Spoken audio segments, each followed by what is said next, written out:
Sentire Media. Welcome to the Stop Italian Sounding podcast, uncovering authentic Italian food. I'm your host, Robert Campana, and join me as we delve into the rich heritage of genuine Italian food, exploring its legends, history, and traditions. Through important tips and insightful interviews with industry professionals, you'll gain a deeper understanding of authentic Italian food. Welcome back, everyone, to the Stop Italian Sounding show, uncovering authentic Italian food. So, I know many people have the dream of maybe one day moving to Italy and living there. Maybe you love history, maybe it's art, the slower lifestyle, or for me, it would be the delicious food. Well, today, our guest is an Italian-American who moved to Italy, and I think he'll offer a very interesting perspective on food as an Italian-American living there. Anthony Calvanese, just from outside of Atlanta, Georgia, is a former mechanical engineer who left his job to pursue his Italian heritage and love for travel. During a year-long sabbatical in Italy, he explored all 20 regions and successfully obtained Italian citizenship. Anthony co-founded BecomeItaliani, a company that helps Americans of Italian descent navigate the Iure Sanguinis process and gain Italian citizenship. He offers consultant services and tools to guide clients through each step. He also runs quasitaliano.com, where he shares travel tips, recommendations, and cultural insights about Italy. His platform is a valuable resource to those looking to explore Italy authentically, and his work can be found at quasitaliano.com and becomeitaliani.com. Also on Instagram at quasitalianotravel and at becomeitaliani. Anthony, thank you so much for being here and taking the time out of your day and coming on the show. Thanks for having me, Robert. Looking forward to it. It's going to be a fun conversation. So I think you're going to bring some very interesting perspective as an Italian-American living in Italy.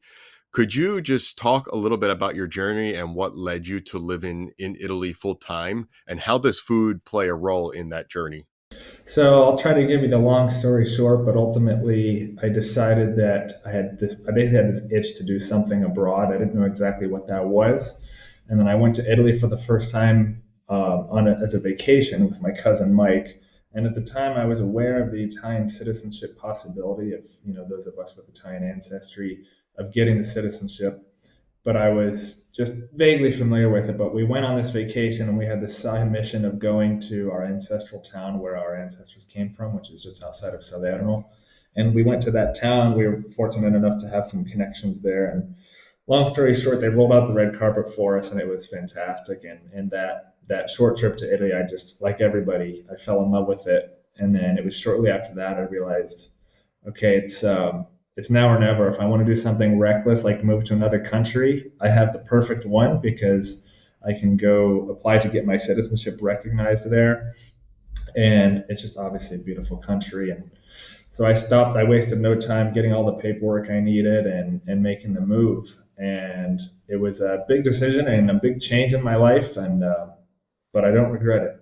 I don't doubt that you regret it at all, and I give you a lot of credit for making that leap of faith and moving across the pond, as we say. So congratulations on that. And Thank you. So you're of Salerno origin, correct? You said? Yes. Okay. So through my father ultimately, but it's going back to my great grandparents who immigrated to Western Mass, essentially Springfield, Mass. Okay. And I'm assuming that when you would go over there and visit them, that they would basically roll the red carpet out for you and treat you like a king, even from a food point of view, I would imagine.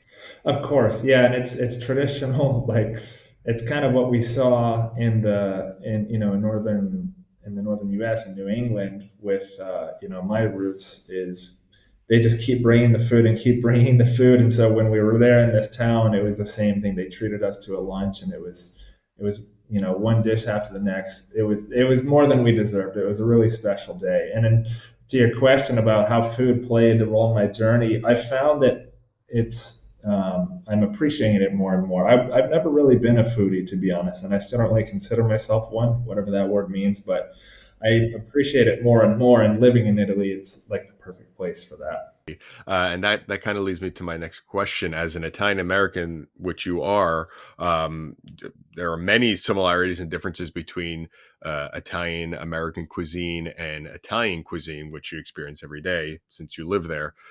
So, how, in your opinion, how has Italy, or how has living in Italy influenced your approach to cooking or eating compared to what you were used to back home in the U.S.? Some of the biggest difference I saw at first is that the quantity of ingredients that are used here are much less. So if you look at the prime example is that comes to mind for me is what we call the Italian sub in the U.S., which is you are Yes. familiar with. It's all over the U.S. and I know then like in New York and places like that it might be called something else, but essentially it's three different kinds of meat, if I recall correctly, and it's loaded up with like some different kinds of vegetables and maybe oil, sometimes vinegar, salt, and pepper, all these things. I mean, in total, between the bread, there's probably 8 different ingredients. And in Italy, that is unheard of. They would never mix, for one thing, they almost never mix meat. That's almost a cardinal sin. I can't really think of an example off the top of my head. But that's just an example of the quantity of ingredients. So they like less is more. They want you to have as few ingredients as possible to really appreciate the flavors. That's one of the biggest things I've seen. And then also portion size differences. I noticed. I mean, I mentioned before that when I went to Southern Italy, they fed us a lot, but the individual portions of the food are much smaller here. Everybody has this idea in their head, at least from the American standpoint, that Italians it's just like eating big portions and loading up your plate. And I don't really know where that comes from. I'd be curious to get your thoughts. I was kind of theorizing on this with my uncle. It's like, why is it that Italian Americans are associated with that, but Italians are not? And his theory was that when our ancestors came over from southern Italy, they had no money. So they settled in this town. It's like, well, our form of currency to provide for people, our way of kind of bragging is we can cook and we can cook a lot. So they just started making these big portions to give to the neighborhood. And that kind of started this portion size stereotype in the US. I think there's definitely some truth to that, and I think what you just mentioned plays into what I'm about to say. So they, they came over to the United States and they found the riches here in the United States, and um, given the fact that most of them, let's just say, were relationship oriented type of people coming from southern Italy, but not only.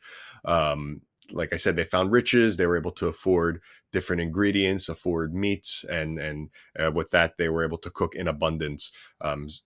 Sharing with friends and family. So I think that's the reason why. And it's very interesting that you talk about smaller portions in Italy, because that's so true. And a lot of people that I speak with that live here in the United States, that grew up here in the United States, still think that there are these huge portions in Italy, but that's just not the case. And simplicity, as you were saying, is also a key element. I remember, if I'm not mistaken, you uploaded a video maybe about a month ago or so with garlic, because Italian Americans love their garlic, and Americans think that in Italy garlic is used in abundance, which is not the case. So that's one thing that we could say is not a real habit within Italy. So what are some of your, since you live there, what are some of your favorite dishes that you've experienced? Because if I'm not mistaken, you said you've traveled in all 20 regions of Italy, correct? Yes. So growing up, we did have a lot of pasta with tomato sauce. Coming from Southern Italy roots, I think that's just the standard. It's kind of part of our blood is some kind of ragu tomato sauce. So I was no stranger to that, but just traveling around here, I've discovered other dishes that either I was aware of but had never tried in the U.S. Also coming from Atlanta, I'm not exposed to as much as somebody who grew up in New Jersey, New York, or Massachusetts. But the first thing I had that really stands out was cacio e pepe, which is a perfect example of simplicity in a dish because it's just three ingredients and it's when it's made right, which is not that easy to do. It seems trivial, but No, it's it's not. it's so good. It's all about technique. And then Parmigiano. In fact, I just listened to your podcast episode about Parmigiano Reggiano, and I was eating some earlier. That obviously I knew about that, but now that I'm living here and I can get it any day, it's like, oh my gosh, it's to die So for. good. So good. I know. I could, in fact, I had some a little earlier today, some Parmigiano Reggiano with a cut up pear, such a good snack. It's interesting. Perfect. Exactly. It's interesting that you mentioned cacio e pepe. It's a very, very simple dish. And if we were to translate the name to English, cacio, cheese, pepe, pepper, it's pasta with cheese and pepper. So, like, you can't get any more simple than that. Yet calling it with the Italian name just elevates its status, I believe. You know, especially here in the United States. I guess in Italy it doesn't because it's in Italian, so it just sounds normal. But here it just kind of Of elevates the course. status. And Yeah, what it's simple. exactly, very very simple, exactly. Given the fact that you traveled all over Italy, what region do you like? What is your preferred region? I know you live in Umbria, but I besides Umbria, do. Yeah, besides Umbria, I definitely feel a draw to Campania, whether that's because that's my origins or I just love the food down there. I love the way they speak down there, their dialects and their languages, and um, I love, I'm a sucker for pomodoros, anything that's a tomato based, which most things down there are. I love. And speaking of, everything that I've mentioned so far, I'm sure everybody's heard of other things that I found in other different regions that I was completely unaware of before.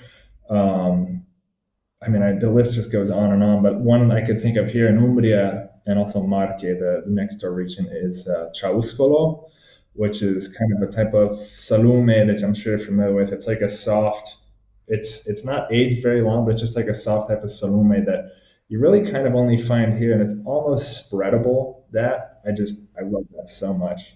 wow. I've Um, never had it before, but I'm going to put on my long list of things to try when I come to Italy. Eventually, when I get back to yes, Italy, is it spicy? yeah. It's not spicy. No, it's nothing like Nduja, Okay. anything like that. It just has. I think I'm not an expert, but I think they make it with garlic and maybe sometimes there's a little bit of white wine flavor in it. But I want to say it's only aged for about 2 or 3 weeks, Oh so wow. that makes it unique. And then other things I've had kind of similar is I was up in Trieste in the Friuli region, and I got something. My favorite thing is to just find restaurants that are just plain and simple and local, and then I ask them, what on the menu is the most plain and simple local thing that's regional that I can only find here.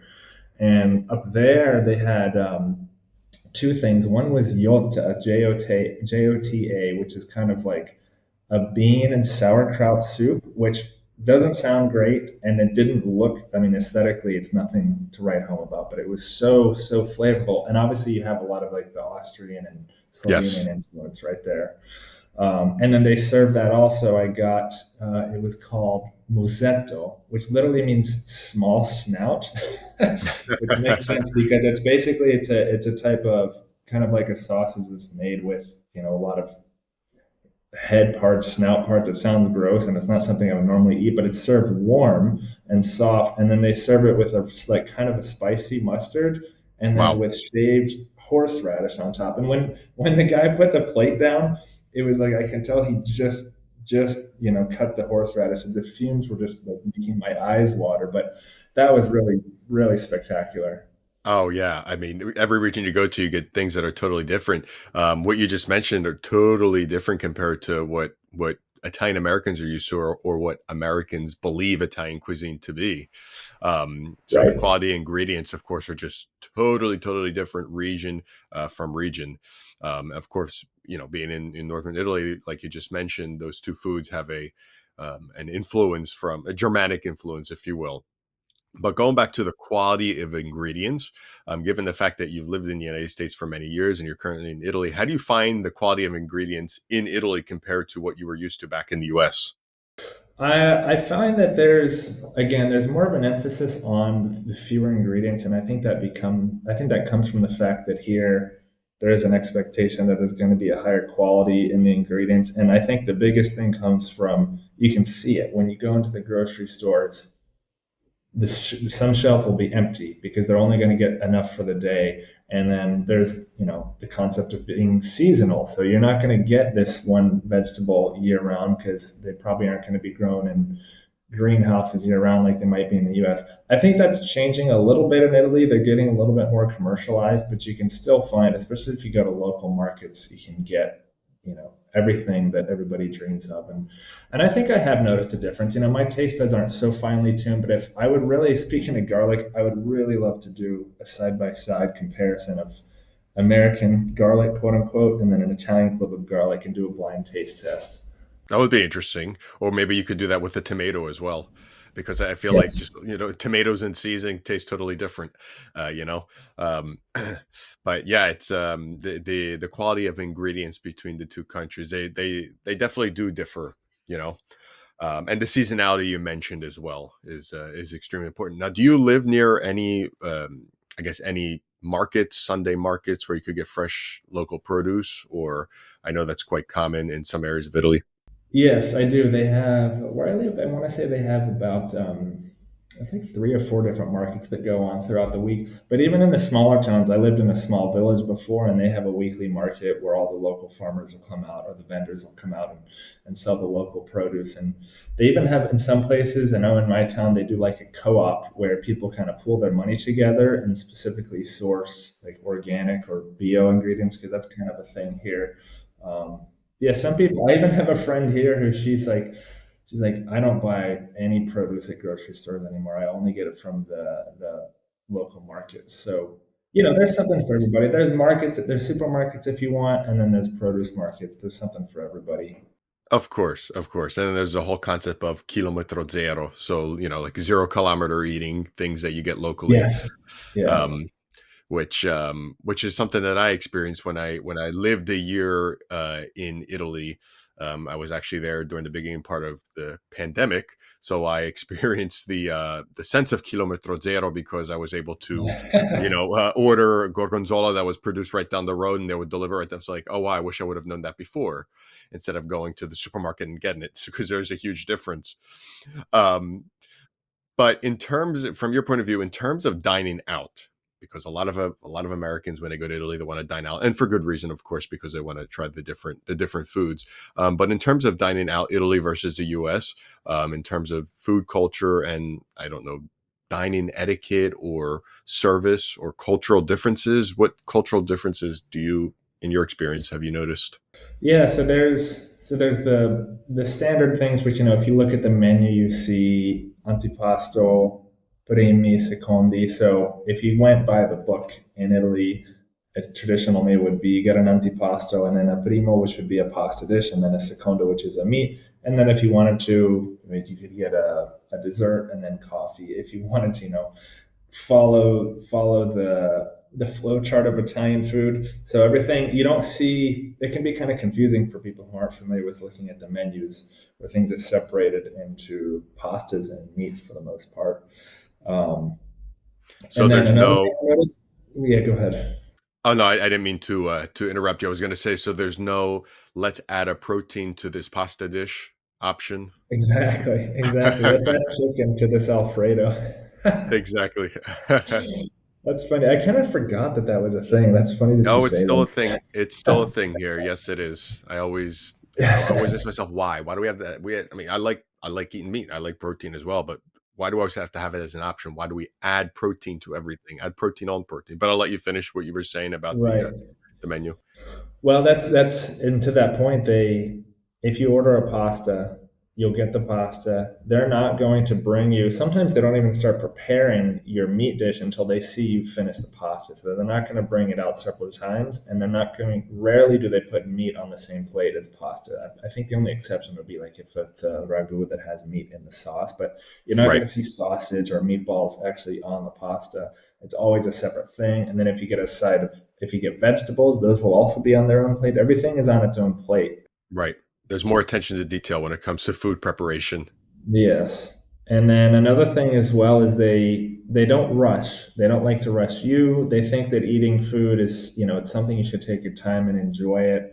The wait staff, and this I think this is largely just a European thing. The wait staff is not going to come to you. It's not like in the U.S. It's kind of like a clockwork regime of they come and they say, hey, my name is David. I'll be taking care of you. Can I get you started with an appetizer drinks? Come back with that, and then you order your meal. They come back, refill your drinks, you get your food, they come back 5 minutes later. There's none of that in Italy. It's just You order pretty much everything all at once. They come to your table with the expectation that you know what you want to drink and what you want to eat, with the exception of desserts. That would come later, but they want you to order everything at once. Of course, if you say you need more time, they're not going to get upset at you, but they do it all at once. And then once you get your food, they kind of leave you alone. Oh yeah, oh yeah. No, it's definitely a slower pace, and that's one reason why a lot of, at least I've seen a trend of Americans moving to Italy. You're one of them, or maybe it's just something I see on Instagram or TikTok of them moving there and highlighting a lot of these differences, um, especially from region to region. Because since we're talking about dining out, and I think you mentioned it before, ordering something that is regional is definitely the thing to do. I mean, you wouldn't go to Venice and order I don't know, pizza margherita, because it's not really what they're known for. So in your experience, are there any lesser known regional Italian dishes that you've discovered while being there that are worth sharing?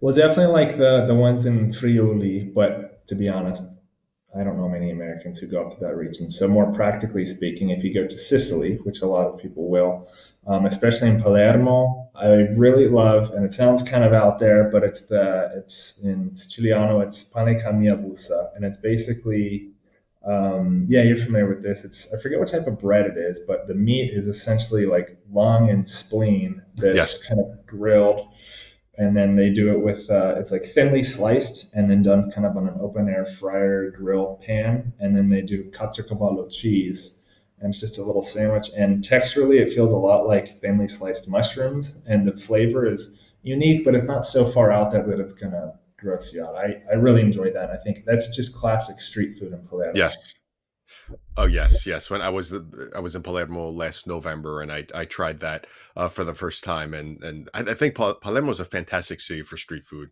They have a lot of amazing things, and I think more people should definitely discover Sicily as a region, but specifically Palermo, because at least when I was there, it exceeded my expectations. I don't know about you, but Palermo is a fantastic, fantastic city, and people need to get to Palermo. That is one of my favorite cities. I love going back, and you're right, it really is just the street food mecca. Yes, it's awesome. It's so good. Do you have any other memorable food related experience? I know what you just mentioned is quite out there from an American point of view. Anything else besides the ones that you mentioned?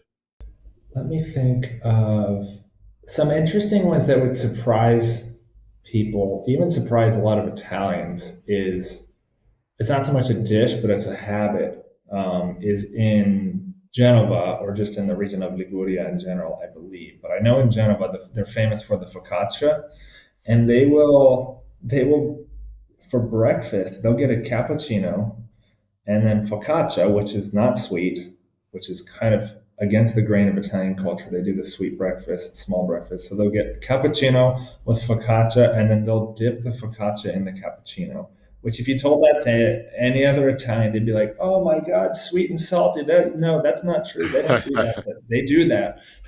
Yes, they do. Yes, they do. You're right. I've never tried it. I'm assuming you have. Yeah, I have. I was at like a co-working space once, and there was this girl sitting next to me that was from Genova, and I had a cappuccino, and she was like, "Do you want some focaccia to go with that?" And she pulled out of her bag. She had like a stock of fresh focaccia that she made, and she gave me.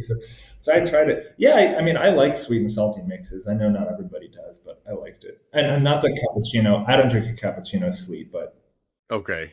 So, I mean, I guess I can't hate it until I try it. Again, it's something I've never tried. But there are other interesting food combinations out there as well. And another one that sticks out is when you go to Modena and you put the balsamic vinegar on the gelato as well. That's something that more and more people are starting to do. It's becoming a trend, but it all started there. I have not done that one. I'll have to try that when I go Oh, you back. haven't? Yes, when you Interesting. go back, absolutely try the high density balsamic vinegar. So the traditional balsamic vinegar DOP or the balsamic vinegar EGP, as it's called in Italian. Okay. It's a higher density. It's not real liquidy at all. So you just put a few drops on some vanilla gelato, and I like the flavor profile. It's not for everybody. You either really like it or you don't like it at all. That sounds great. Yeah. In terms of, just to give a couple more dishes that really that blew me away, two that especially stand out. was first time I was in Florence. I had the bistecca alla fiorentina, which is just the big Florentine steak. It's a thick cut. I forget what cut it is. I mean, it's a T-bone, right? You would know this better Yeah. than me. Yeah, Um, I'm going to admit something that most people don't know. I've actually never had that before, so that's something I still have to try when I get there. But yeah, typically they only serve it if you're two or more people. Like I'm assuming you didn't eat it all by yourself. yes, I did not. I shared it with somebody. You can get it by yourself.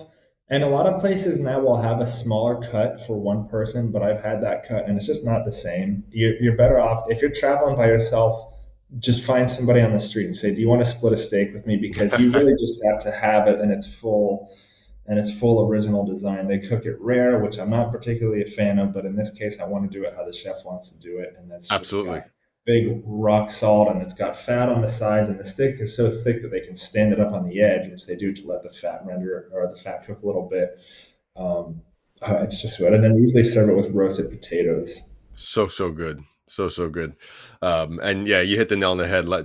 Eat it the way the chef wants you to eat it. The last thing you want to do is get on the wrong side of an Italian chef. Because Exactly, exactly. stereotypically they'll come out and talk to you and say, Yes, what are you doing?" yes. Yes. And then most recently, this was my last one that blew me away was in Umbria here, the town I previously lived in called Foligno. I had a dish that was, it's agnello al tartufo, which is basically lamb with truffle. And it's kind of like a slow cooked roasted lamb with truffle, with a truffle sauce. And it's not slow roasted so much to the extent like pot roast where it's totally falling apart, but it is really tender, and just the flavor of that. I mean, I couldn't believe how good it was, and I don't really say that about food that much, but it was just so good. It sounds really good. It really does. And anything that's slow cooked, I mean, how can it not be good? Yeah, I mean, given all this food, given all this food that you have tried going from region to region, do you find yourself eating out more living in Italy or cooking more at home? I'm not sure what your habits were when you lived in the United States. If you cooked more, if you ate out a lot, but do you find yourself cooking more at home now that you're in Italy? I think I cook about. I think I cook about the same. I've always cooked quite a bit. No, I'm by no means a master chef. I do a lot of basic stuff like any Right. single guy would do that would be maybe rather embarrassing to a dinner party, um, but I do. But no, I do find myself cooking a lot at home, especially when I'm not traveling. Of course, when I'm traveling, I like to sample the regional stuff. Absolutely. But at home, especially, what's definitely changed for me though, being here is, I mean, I think largely it's cultural because it's more accepted. But I eat way more pasta than I used to because Oh yeah. as you know, in the U.S. pastas we all love it, but we have a bit of shame about loving it. Right. I'm trying Um, to fight that whereas, battle. It's a difficult yes, battle to fight. you're fighting the good fight. I am. Um, and then I always have vegetables, fresh vegetables in the fridge. And that is a big difference I've seen is I rely much less on frozen vegetables, which I don't have any problem with in the U.S. I don't think there's anything wrong with that. It's No, there's efficient. nothing wrong with it. No. It's inexpensive, but here I get those like occasionally. But for the most part, and also it's a big difference too. It's just practical. I can walk to the store here, and I can go several times a week. Whereas in the U.S., you got to drive, and you're like, well, I don't want to do this again in 4 days. So I'm just going to stock up on frozen stuff. So it's easier to just get vegetables for a few days if it's within walking distance. That's good perspective that you offer. Yes, things that are in walking distance. So you say, I'll eat fresh today, and then in 2 days I'll eat fresh again. It's no problem. So I mean, I Exactly. guess you Yes. so I mean, I guess you could say that since you've been living in Italy, how long have you been there? You said a year or two? It's 2.5. 2.5 years. Okay. So I mean, I'm assuming that Italy's changed your perspective on food preparation, daily life. Am I safe to say that? Absolutely. Yes. So what advice would you give to Americans who are traveling to Italy for the first time? So like in a general, I guess we could start like from a food sense, and then we could get into a general sense because it's kind of your expertise is Sure. the advice, and then getting into the dual citizenship and so on and so forth. So I guess from a food point of view, what advice would you give, and then more of a general sense? I think from the food point of view, like we mentioned before, I can't stress this enough. People just have to eat the regional food. Like when you go to Rome, ask somebody, find somebody to tell you the best restaurant, not even the best, just a local restaurant where locals go that's simple, that's not, it's not the one with 50,000 reviews on Google Maps, because that one is, which if anybody's a Rome expert, they know which one I'm talking about. But the food there is not bad, but is it worth an hour and a half wait? Probably not when you can find something, 10-minute walk with a much less crowd, or locals actually eat. That's a bit of a rant. But yes, eat the food from the region that you're in. Italy is just so hyper regional in a way that we don't understand in the US, that from one region to another and beyond that, from one town to another, they have their local dishes and they're very proud to share that. So try to find those. It kind of breaks my heart when people, breaks my heart. It's first world problems. But when people go to Italy and they come back and they say, I had the pizza in Italy and it wasn't good. It's like, well, where did you get it? Did you get it in Venice? Was it along the canal? Was it 25 euros? Of course it wasn't good. I can tell you right away it wasn't good. Exactly, exactly. I think the keyword, like you said, walk 10, 15 minutes and find a smaller area. I think the keyword is trattoria or osteria. I mean, those, in Exactly. my experience, have been the best places, smaller, family owned, local. So good. So that's good advice. Eat Yes. eat locally, eat regionally, and kind of get lost when you're looking for the food. Don't get Get pulled in by that. lost. Yes, don't get pulled in by that waiter, standing in Piazza Navona saying, "Come eat," speaking to you in English. Come eat in our restaurant. We have great food. Yes. Unless you want to, who am I to say what to do? But yeah, kind of go around the corner and find something smaller. And if the Yeah. menu's Yeah. all in Italian, that's probably a better sign if everything's written in Italian as well. Yes, yes, agreed. Yeah, those guys are funny. One time, one guy said to me, he's like, I think it was in Vietnam. He's like, all the chefs here are Italian. There's nobody from Bangladesh. It's like, I don't think he's cooking it. Who taught them? That's the question. That is true. Yeah. Yes. Absolutely. Yes. Who taught them? Exactly. So what And about? then another thing in terms of the food, I just basically like be open to trying something different. Like I never would have thought that I'd be eating long on a sandwich and actually liking it, but I did. So just open your experiences, the opportunity. You'll try something weird and off the wall, but you might like it. Yes, don't be closed-minded when trying different foods. Have you ever tried in Florence the panino con lampredotto, which is, I think, it's similar to the tripe. It's similar to a tripe sandwich. That's what I was thinking. No, I haven't. Is it tripe or is it something else? It is something else. It's I don't want to say the wrong thing. The second stomach. I don't want to get yelled at by somebody who knows more than me who lives in Florence, but Yeah, the it Fiorentine is that it come is after similar. us. Exactly, it is similar to that, and typically it's a street food, and they dip it in I want to say a salsa verde. Again, I don't want somebody to come Okay. after me, but it's more of a spicy type of sauce, and the times I've had it, so good. So you have that and you liked it. I'll have to try it Yes, then. That's an endorsement. yes, there you go. Put it on your list for next time you go to Florence. Yes, I will do. And then you're more so for more advice for just general travel in Italy. I think, it's easy to say this when you live in Italy, but less is more. The more time you can spend in a place, the better, with some limits, of course. If you have a 14-day itinerary, you probably shouldn't go to 8 different cities. That's just too much. I would say limit limit your stays. If you're going to be bouncing from one place to the next, if you're doing several 2-night stays in a row, you're going to feel in the end like all you were doing on that trip is packing and unpacking. Right. So just kind of spread it out a bit more, take a little bit slow, try some different restaurants off the beaten path. Um, don't forget that in some places, especially Venice, it's funny. I feel like if you talk about Italy, it's like 90% of the tourism business must come from three places: Rome, Florence, and Venice. But Venice, I just made that number up, but Venice is a prime example of you don't have to go to Venice and pack your day with 1,000 things. Yes, there's some nice things you should see. Maybe you can go to the Palazzo Ducale, or go to the Guggenheim. But the best thing to see in Venice is just the city itself. I mean, just walking around. To me, I've never been disappointed. It really is just an open air museum, and to me, that's all I need. Just like walk around Venice, have some cicchetti, which is kind of their word for aperitivo. It's like little snacks on different kinds of snacks on bread, Yes. and just drink wine and walk around and repeat. I could do that all day in Venice. Nothing wrong with that. Yes, keep it on repeat. I agree with you. And so could you talk to me a little bit about your company that you started? I know you offer Yes. services, travel advice, and also dual citizenship services, which we may have a lot of Italian Americans who are listening who may be interested in it. So I find that quite interesting.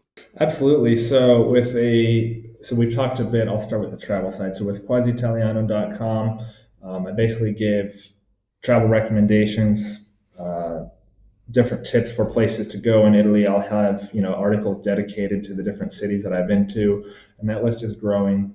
As you know, it's a lot of work to publish a lot of this content. I want to make sure that it's quality. And then I'll do writings about like general travel tips in general, how the train system works in Italy, whether or not you should rent a car. And then I have more cultural things. I write about how I learned conversational Italian, and how anybody can if I can. Most people can for sure. And then just cultural writings in general, kind of just more interesting content like that. But my passion with that, what I really love doing, is just giving people quality travel advice and recommendations. And I occasionally would do. Just an hour ago, I had a call with a client who was planning a trip to Italy with his family, and he didn't need a complete itinerary, but he just needed to soundboard it with somebody who traveled to all these places. And so I'll help people plan their trips to Italy and do kind of one-on-one video consultations. And I really enjoyed that, because to be able to talk with somebody one-on-one and give them the quality advice, and then when they report back to me after the trip, when they really enjoyed it, or just somebody who read one of my articles and just messaged me out of the blue and say, hey, we followed your Amalfi Coast itinerary and it was really great. I get so much fulfillment out of that, because if I can make somebody's vacation better, knowing that not everybody lives in Italy and has unlimited time to travel around here, if their precious 10 days was valuable because of some of my information I gave, I really enjoy that. So that's Quasi Italiano. Can I talk? And then, Can I interrupt you for a yeah, second? I'm please. sorry. I like the name Quasi Italiano. So could you explain the name and tell everybody what it means? Sure, sure. It's kind of a funny thing in branding. I thought of that 2 years ago. Basically, I started it just as a blog that was like a travel blog. And Quasi Italiano basically just means almost Italian, which is exactly how I feel. It's growing up Italian American in the U.S. We identify so much with our Italian past, or Italian ancestry rather, and we just call ourselves, I'm Italian, I'm Italian, I'm Italian. Or German people do the same thing, Irish people. But for Italian Americans, it's stronger. Obviously, it's much, probably, I'm not sure why. It's more recent. There is We more have of a this pride there. connection. I think it We goes back to do. food, but my brain's always food, oriented. So I think I think you're right. But then moving to Italy, I realized how not Italian I actually was, and that I was Italian American, which sounds so obvious, but I didn't really see that before. And seeing here, like the culture is so much different. Um, that anyway, that's where the name comes from. It's like I'm almost Italian, I and I'll like it. always be almost Italian. But Exactly. Yes. And there's yeah, nothing wrong with so that. so there's nothing wrong with that at all. I mean, the Italian American culture is incredible. I mean, it's just like I've never seen the work ethic that comes out of that community is really special, and just the Oh, it pride. really is. That's where I came from, and the source of family unit, and obviously all this amazing food is now in the U.S. because of that diaspora. Exactly. And then what about become Italiani or become Italiano? I think it's become Italiani, correct? Become Italiani. So yeah, so that I started with a business partner, Christina. She's a licensed attorney, and basically our mission with that is to help people do what I did, what she also did, and what you did, is get our Italian citizenship through ancestry and take advantage of this golden opportunity of, if you have Italian ancestry, our job is to get you to the point of getting your Italian passport in as painless a way as possible. I hear all the time, living in Italy, I bump into Americans who have Italian ancestry, or you hear them online. They are aware of this process, but they just haven't engaged on it. And that was me for several years. And it wasn't until I realized that it's actually a possibility that you can do it. It takes a long time, but that time is going to pass no matter what. So what we always tell people is, If it's going to take you 5 years to get your Italian passport because of all the bureaucracy, that 5 years is going to pass no matter what. So would you rather be 45 with or without an Italian passport? And our goal is just to take that headache off of people and take that on ourselves. So we do a lot of the paperwork, and we'll make sure the process is going smoothly and all the T's are crossed and I's are dotted. And again, yeah, we just want people who do qualify to take advantage of this opportunity. If you were born in the U.S. and U.S. citizen, and then you find out you have the ability to get an Italian passport. To me, it's like winning the lottery twice. And Yes. to Oh yeah. take advantage of that is incredible. And there's so many people that I meet here, immigrants from other countries that have spent their whole lives here, speak fluent Italian, are culturally very Italian more than anybody in the U.S., and they don't have that fortune of having that ancestry, and they can't get their Italian citizenship. So Because the I law, hate to not take, yeah, because I the was going to law say, is the law is different in Italy. So I mentioned before when I did the introduction, "Iure sanguinis," so the right of blood. I mean, you could explain better than me what that means. Yeah, so basically what it is Iure sanguine, it's a Latin phrase, and that's what the law is based around. It specifically, the law states that if you are descended from an Italian citizen, somebody who was born of Italian citizen inherits the Italian citizenship. Now, there's a lot of nuances there, male, female, etc. But generally speaking, an Italian citizen who has a child, that child inherits the citizenship. And that child will then pass it on to their child, and so on and so on. There's no generational limit. It just has to be your Italian ancestor has to have been alive in Italy after Italy unified in 1861, because prior to that, there was no Italy, there was no Italian citizen. So that's for most people going back to great great grandparent. Beyond that is usually too early. But yeah, it's interesting. It's such a unique law, and funny enough, it has not. Despite the fact that it's iure sanguinis by blood, it doesn't actually have to do with blood. It only has to do with ancestry. So you could be you could in theory be 0% Italian blood, but if at some point in your lineage there was an Italian citizen who, I don't know, maybe they came from Spain 200 years ago and settled in Italy, and then their descendants ended up in the U.S., you could qualify as well. The big thing is that it has to be an unbroken chain, so that if they left Italy and got citizenship elsewhere prior to year 1992, by default they would have given up their Italian citizenship. So what people need to check, if anybody wants to do this, is if you know where your ancestor came from in Italy, or when they came specifically, when they came to the U.S., and when the next person in line that led to you specifically, when that person was born. If your Italian ancestor became a U.S. citizen before that next person was born, then they would have broken the line, and unfortunately you wouldn't qualify. If it was after the next person was born, then that person was born while their parent was still an Italian citizen, and then it would have ultimately been passed on to you. So, for example, for me, my great grandfather went to the U.S. in 1920, and he never actually naturalized as a U.S. citizen. So he passed it on to my grandfather, who then passed it on to me. Right, right. My And it's grandfather to my father to me. Yeah. right, exactly. And this is such a valuable thing to have. So for anybody who's listening that's interested in getting Italian dual citizenship, BecomeItaliani.com is a great website. Also quasiitaliano.com for travel tips and consultancy, correct? That's it. And if we have time, I have one Italian food question I want to bounce off you. Sure, go ahead. So I had this thought yesterday. So mortadella, um, which you're familiar with, the origins of American bologna, I think, came from mortadella. I'm going to say yes, simply because of the word we use in English. We use the word, but it's written Bologna, but we say bologna. So it's kind of Right. the quote unquote knockoff version of the Italian mortadella, because mortadella is the real name is mortadella di Bologna, Yes. mortadella Yes. from Bologna. It's funny how we turned it into bologna. But I don't anyway, what I was understand thinking was, from a linguistics point of view. I don't understand that at all. I'll have to do so research. Yes, I'll have to do I research. wonder, I wonder if that came from people saying baloney. There's got to be a connection there between when you use the expression "no, that's baloney" to say something is BS. It's like, did people know that baloney was a knockoff mortadella, and then that linguistically just got passed on? You know Um, that's something. Yeah, yeah. I wish I had an answer to that question. You know what? After this call, I'm going to look it up. because Well, what I'd be curious to know, and maybe this is another fight you could fight, like pasta. I've recently come around to mortadella, and honestly, at first I didn't love it because in the U.S., most people don't really look at American bologna as like it's for kids. And then once you're past 5 years old, you stop eating bologna because we consider it gross.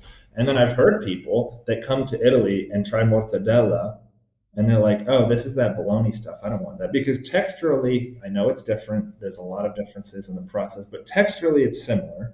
So, how do we convince people to be more open minded to mortadella? That's the job I'm giving you because you've been that's in okay. qualification. That's a good job. I believe mortadella, real Italian mortadella, has started gain popularity even here in the United States, because it's a local product and a lot of people put value into local cuisine, local from an Italian point of view. The meat that is the meat that is used. So when it comes to Italian food, people tend to understand that the quality is quite high. The quality of food is quite high. So we're talking about something like mortadella, given the fact that it's a IGP product, so PGI in English, protected geographical indication, meaning that, okay, the raw material could come from outside of Bologna, but some of the production of that has to happen in the place of origin. So it's very attached to its place of origin, in this case Bologna. So the fact that it is a protected product is another way to convince people, I guess, to want to try it. It's not something, mortadella di Bologna is not something that could be made in Sicily, for example. That's totally illegal. It has to be made in Bologna. So it's not just something, oh yeah, we'll get it anywhere. It's made anywhere. So maybe that kind of decreases the quality of that product. So we kind of have to educate the consumer on these products that are that have a strict connection to its territory. In Bologna, or I should say, mortadella di Bologna is one of them.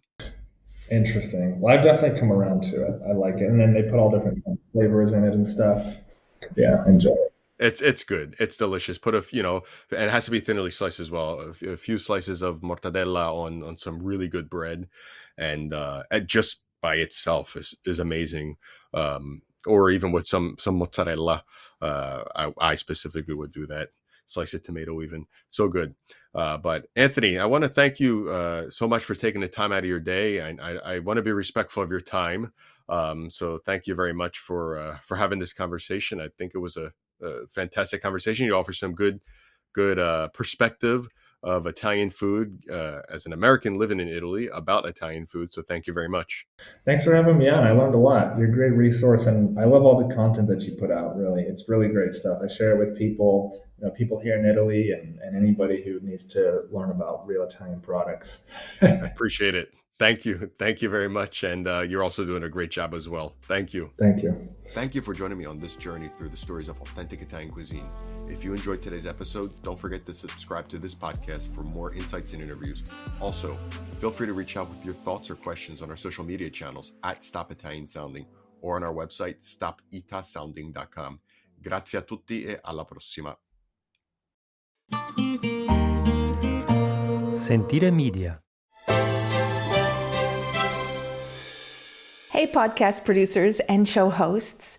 Do you want to join a podcast network that celebrates all things Italian?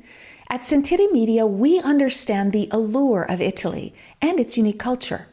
Our devoted team of hosts and producers are all driven by their shared passion for Italy. And we work tirelessly to create the best lifestyle podcasts and content that will whisk you away to the very heart of Italy. With us, you can savor the mouth-watering flavors, get lost in the stories from the past, break down the cultural barriers, and truly immerse yourself in the vibrant traditions of this intoxicating country. If you have a great podcast idea or are already in production and would like to join Sentire Media, head over to sentiremedia.com, that's SENTIRE media.com, and find out how to submit your show.